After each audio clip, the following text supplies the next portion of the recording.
Good morning, good afternoon, and good evening. Wherever you are and whatever you're doing, I hope you're having a fantastic day. Now, you may be looking at the screen and thinking, this doesn't quite look right. What's going on here? That's because you are looking at the most ambitious, most awesome full overhaul mod for Elden Ring to date, Elden Ring Reborn. And in this video, I'm going to show you some of the key, most exciting features that this mod has to offer. For now, let's head over to Smithing Master Hugh. And as you can already see, many of the NPCs are placed far differently for your convenience. The Twin Maiden husks are right here, side by side with Roderica and Hugh himself, so that you can very easily switch between the three. And another thing I was going to wait to show you, but it's too exciting not to share straight away, is the fact that when you have defeated a boss, their items will become purchasable from the Twin Maiden husks so that you can grab all of them and you don't have to miss out. As you can see, some of the names and descriptions aren't quite there yet. That's because this is a huge overhaul and it is roughly 50% complete so far. Also, don't worry about some of the rune costs being extremely high. Everything has been ramped up to the max in this mod. You'll be gaining far more runes and far more levels, but enemies are insanely more tough to make up for it. As we purchase Godfrey's axe here, you'll also get another glimpse of some of the improvements to the UI, but we will talk about them in depth later. For now, just one thing I really want to show you, the Hand of Malenia. Though it has 80 in its dex requirements, it is well worth it because the damage has been significantly increased. It has a few new moves, but most importantly, it causes 200 Scarlet Rot buildup per attack. And we will be reviewing this and many other weapons later on in the video. So let's jump in and show you some of what Elden Ring Reborn has to offer. I'm using a super late game character here, just so that I can show you off everything easier. So in my game, all of the bosses are already dead. So let me rest up here, and this can be done at any site of grace, and check out the new boss resurrection option. In here, it will tell you the current status of any boss. So let's have a look at Rennala. You can see this boss is dead. This boss is found in the Academy of Raya, and we can now use one rune fragment to resurrect her. Now let's zoom on over to the Raya Academy with the new and improved scroll speed on the map, and we'll teleport over there as we see one of these new glorious loading screens. There are many wonderful loading screen tips now, and I really wish my computer was slower so that I could see them for longer. As we get to Raya and start making our way to the Red Wolf of Radagon, you'll see there are many new assets, environments, and enemies, and the layout of many existing enemies has been changed. So it feels like playing a brand new game again, almost like the Scholar of the First Sin edition of Dark Souls 2.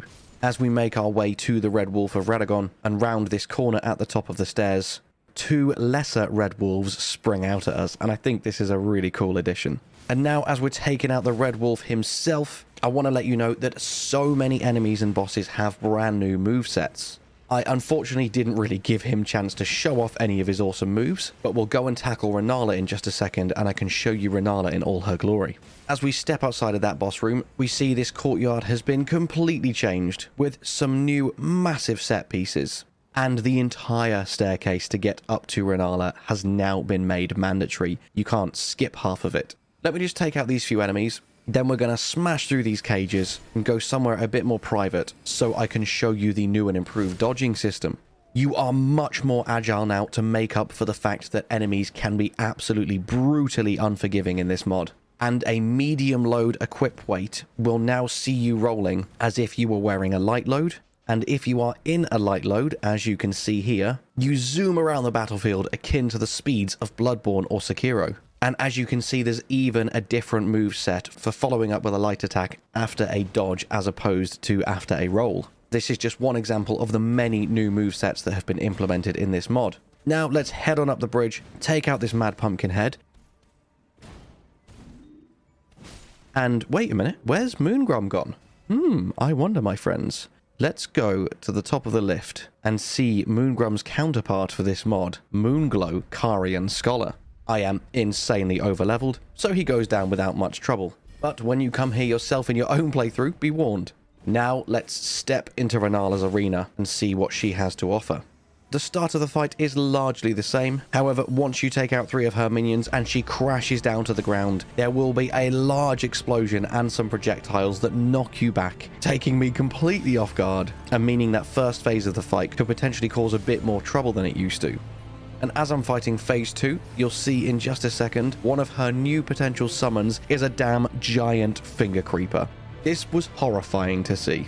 She does go down incredibly quickly, so the developer of the mod has kindly provided me with a bit more footage of another one of her summons and a few of the awesome spells that this mod has to offer in action. So check out this quick clip and then I'll meet you back in Limgrave for a few more additional features.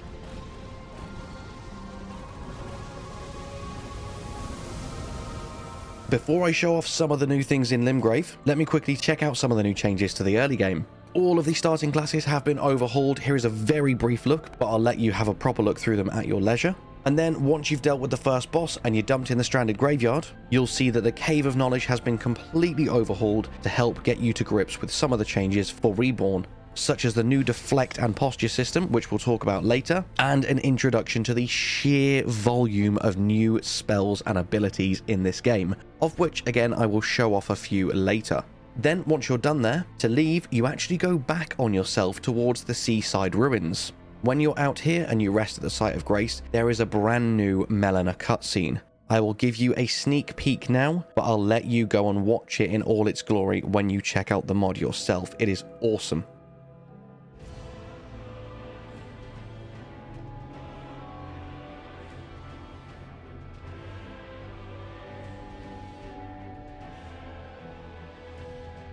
Now that we're back in the seaside ruins, let me sneak up on this Alabaster Lord and show you one of the many new moves. The heavy attack for the Meteoric Ore Blade. Hopefully every Sekiro player here will recognize it is of course the double Ichimonji, and it feels so cool and so satisfying to use this in Elden Ring.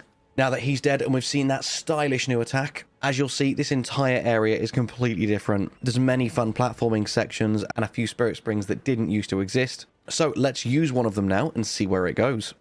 So from that site of grace, we'll head southwest and jump up this spirit spring, and we are now on a brand new bridge which connects Limgrave with the Weeping Peninsula. It's really cool when modders add whole new set pieces to the game like this, because it makes it feel like a brand new experience again. And as I say, this mod is barely even 50% completed. There's probably at least another year in the development cycle just to get it to version 1, so expect many more things like this in the future. Now let's head down to the new and improved Castle Morn while I show you parrying. You all know how regular parrying in Elden Ring works, like you see here. Now let me use the new and improved, extremely powerful version of the Hand and Melania to clear up some of this courtyard as we admire all the new set pieces in this area to introduce you to deflecting. I'll show you some more obvious deflects later on because the enemies kept trying to bloody gank me. But as you can see, if you block at the perfect time, you see red sparks will fly off, signifying you have successfully deflected. All physical damage will be completely negated, and poise damage will immediately and automatically have been applied to the enemy based on the weapon's overall damage. You see it again as I immediately deflect this Misbegotten out of the air, which is pretty cool. Now we're out the front of Stormveil Castle trying to get to the Margit boss fight, and I can use this to show off the increased speed and additional moveset of the straight swords. So far, straight swords, twin blades, and great swords have all had their movesets overhauled, similar to what the swordsmanship mod has done. And this will be happening for every weapon throughout this mod's development lifecycle. And you can follow along in the overhaul progress channel in the developer's Discord. A link to this mod on Nexus Mods will be down in the description, and you can find the Discord link there as well. Now, by this point in Elden Ring, I've got nearly 1,500 hours in the game. I'm insanely confident with every single enemy in this game. So I've just ran straight to the entrance to Stormveil, and I thought it's fine. It doesn't matter how many knights I've aggroed. I can take them all out, no problem. Look how many enemies there are! What is this? As I was saying, if you didn't believe me before, yes, your character is far more powerful with some crazy-ass spells and really, really powerful overhauled weapons.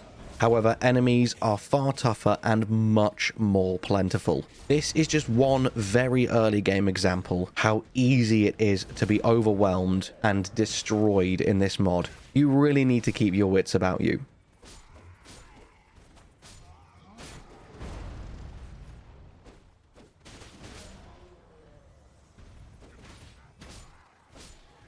Now that that mess is dealt with, let's fight Margit and check out the new Greatsword moveset. I'll do some of this fight one-handed and some two-handed so that you can see both movesets. But as you see, because I have opted to respawn him at the Site of Grace, I'm insanely over-leveled, and he's going down far quicker than I wanted him to. So once he's dead, I will once again show you the two-handed moveset.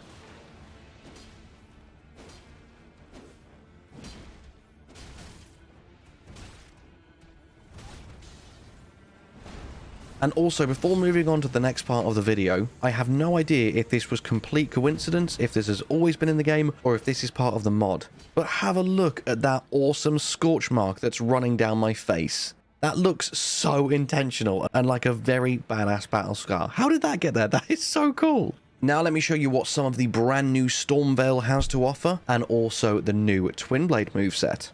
As soon as you step out, you can see the castle layout has changed quite a lot. Enemies are in different places, there are new set pieces, and it just feels like a brand new environment. And then out of nowhere, as I'm just trying to admire the view, what the fuck, Barrel? This bird just ganks me. So after we've messed him up, we can go back to appreciating the environment. And from here, we can actually jump straight into quite a late area of Stormveil. And here you will come across a Tree Sentinel mini-boss. I really hope there are more fights like this in other areas in the game, because this is a really cool addition. I had a lot of fun with this. This whole area is far more scary, far more intimidating, and you are definitely going to have to keep your wits about you. It seriously is like playing a brand new version of the game. Anyway, now that we finally got through there, let's look at some of the new spells and use a few of them to take out Godric. Let me start by saying that every single sorcery and incantation has been tweaked and reworked. And the charged versions of all of them that can be charged are now much more impactful, sometimes doing a completely different effect whilst using significantly more FP. It would take me like a separate 2-hour video just to go through all the spells, so I will very quickly go through just one or two and then try a few of them out versus Godric. Straight away, this one really caught my attention. Parrying Phalanx conjures 50 magical dagger projectiles. 50. I cannot wait to use this. We've got Retaliatory Azure. Conjure a very brief void to absorb a single enemy sorcery or incantation and retaliate immediately with energy from a void. Can be cast on horseback. I'm not going to be using that one in this fight, but my god, that sounds cool. Every single spell sounds so cool now. You've got Miquella's Allure here. Shoot a pink charming mist in front of you. Charging increases range. Another one that sounds really cool to me is Shattering Crystals. Shoot a barrage of crystals in a wide area, which inflict varying amounts of damage. Charging increases the damage, the distance, the speed, and the amount. Can be cast while moving and while on horseback. And then let's just grab one of the dragon incantations for good measure. I should say the only reason I have the stats to be able to wield all these amazing spells is because these Scar Seals and Saw Seals have had their effects greatly enhanced. You now take significantly more damage, especially when wearing the Saw Seal, but instead of it giving you +5 in the respective stats, it gives you +25.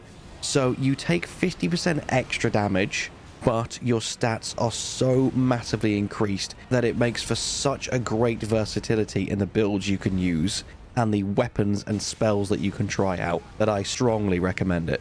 And though these spells aren't doing the most amount of damage for me, because my current build really does not lend itself to spells, you can see they're insanely fun to use, and still pack quite a punch. Overall, this mod is an absolute blast to play, and I for one am very excited about the continued development and life cycle of Elden Ring Reborn.